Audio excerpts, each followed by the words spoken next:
അദ്ദേഹത്തിൻ്റെ കൂട്ടുകാരെല്ലാവരും കൂടി പെട്ടെന്ന് കയറി വന്നു. അപ്പോൾ ചോദിച്ചതു ക്യാരറ്റ് ഹൽവ. അപ്പം നമുക്ക് ഉണ്ടാക്കിയാലോ? അപ്പം ഞാനിവിടെ 3 ക്യാരറ്റ് എടുത്തിട്ടുണ്ട്. 3 ക്യാരറ്റ് പീൽ ചെയ്ത് ഗ്രൈൻഡ് ചെയ്ത് മാറ്റി വയ്ക്കുന്നുണ്ട്. ഇനി അതിലേക്ക് വേണ്ടത് കാഷ്യൂ, ഏലക്ക 1 2, പിന്നെ വേണ്ടത് പാൽപ്പൊടി 1 ഗ്ലാസ് പാൽ. ഇനിയാണ് നമ്മളുടെ മെയിൻ പരിപാടി. ഫ്രൈ പാൻ വെക്കുക, സ്റ്റൗ ഓൺ ചെയ്യുക. ഫ്രൈ പാൻ ചൂടാവുമ്പോൾ നെയ്യ് ഒഴിച്ചു കൊടുക്കുക.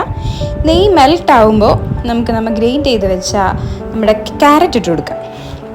ക്യാരറ്റ് ഇട്ട് കൊടുത്ത് നന്നായി ഇളക്കിക്കൊണ്ടേയിരിക്കുക. കൈ വിടാതെ നന്നായി ഇളക്കിക്കൊണ്ടേയിരിക്കുക. ഇനി ഒന്ന് സെറ്റായി കളറൊക്കെ ഒന്ന് ഡിമ്മായതിനു ശേഷം നമുക്ക് പാലൊഴിക്കാം.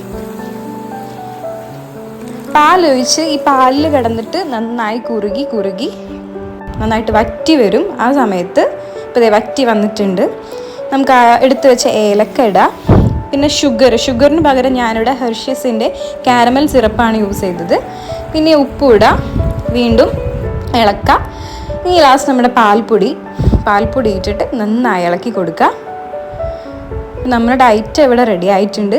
ഇനി ലാസ്റ്റ് നമ്മൾ എടുത്ത് വെച്ച കാഷ്യൂ ഇല്ലേ, ആ കാഷ്യൂ ഒന്ന് നെയ്യിൽ ഫ്രൈ ചെയ്ത് ഗ്രൈൻഡ് ചെയ്തിട്ട് അതും കൂടിയിട്ട് മിക്സ് ചെയ്ത് സംഭവം സെറ്റ്. ഓക്കെ, അപ്പോൾ എല്ലാവരും മസ്റ്റായിട്ട് ട്രൈ ചെയ്ത് നോക്കുക. ഇൻഗ്രീഡിയൻസ് ഞാൻ താഴെ കമൻറ്റ് ബോക്സിൽ മെൻഷൻ ചെയ്യാം. Okay, by.